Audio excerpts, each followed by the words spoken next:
Hey, welcome to Reviews on the Run. We've landed here on Mars. Well, not really. We're in Nevada. We got some Star Trek action. We're going back to World War II. Again. Today on Reviews on the Run, we're taking a look at Star Trek Legacy, Elebits, Blazing Angels, Squadrons of World War II, and it versus its World Series of Poker Tournament of Champions against World Championship Poker All In.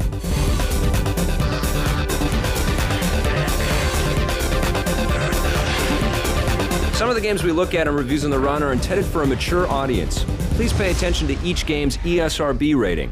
All right, the first game we're talking about is for all you Trekkers out there. It's Star Trek... Trekkies, not Trekkers. I think they like Trekkers. I'd say. I think Trekkies is a bit derogatory. They like Trekkers. That's what I've heard. It's Star Trek Legacy. Making stuff up. Go ahead. From Bethesda for the Xbox 360. It's also out there on the PC. We looked at it on the 360, though. What'd you think of Star Trek Legacy? Well, one of the things for all the Trekkies out there that they're gonna enjoy is that this game actually takes all 5 of the TV shows and puts them together in a storyline. Oh, storyline. And they actually have all 5 of the captains doing the voiceover. Yes. So obviously all of the money went into the VO production as opposed to the game design. Because... Oh, come on. The game's not that fun. Exactly. Sorry. Exactly. He said it. No, I didn't mean that. No, he said it. All right. What I meant to say is the game's not that bad. I can see where you could screw those two things up. I can see why you didn't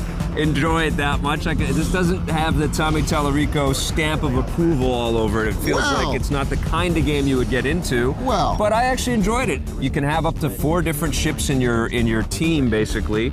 You can send them off on different objectives on the map, and you can actually warp all over the map and get to places pretty quickly. So you know what annoyed me the most? Yeah. Is that the constant text that came up on the screen, and they'd even put text on top of text on top of text. Well, that's in the tutorial. That goes away after you've learned all the but even when things come up, it's like this text comes on screen and it's like over the action. Presentation-wise, it could have definitely been better. I hate the way that the ships blow up. I mean, it's cool that you have Romulan and Borg and Klingon Federation ships all in there to play with, but when they have such tacky, slap together explosions, and it just looks so cheap. Push your engines as hard as you have to. I want Terrell to answer for this. Okay, you go into battles with ships. Yes.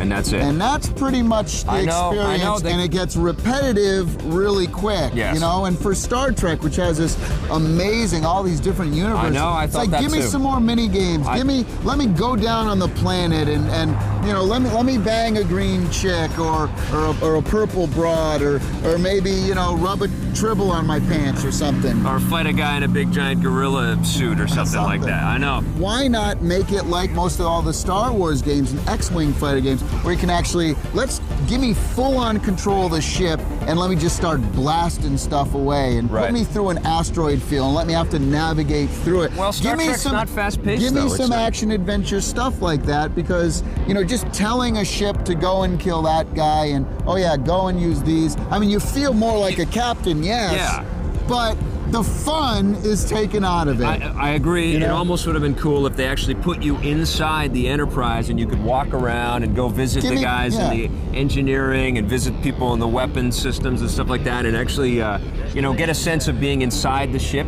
They really could have dipped into some of the first-person action that we've seen in previous Star Trek games. They could have jumped in and had just a little bit more variety. You're right. Well, and the story is told from outside the ship's perspective as well, so you're getting all this narration and voiceover, and you don't see the characters. This is the Starfleet ship Enterprise. Cease your hostilities immediately. Overall, though, I think it's an average game. I'm giving it a 5. I liked it a little bit more than that, and I can see that Star Trek fans will probably appreciate all the Star Trek elements that are in there. I'm going to give it a 6.5 out of 10. On the positive side, you get voice acting from all 5 of the Star Trek captains.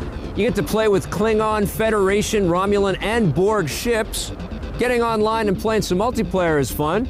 And the story mode that ties all the different captains together is pretty cool. On the negative side, I hated all the text that kept popping up on screen.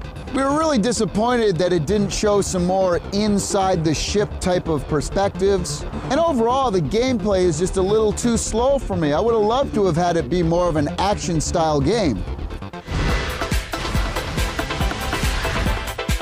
You see, this is how you make a PSP game. It's Ratchet & Clank Size Matters, and this is pretty much identical to the kinds of experiences we've been playing with Ratchet & Clank on PS2, right in the palm of your hand.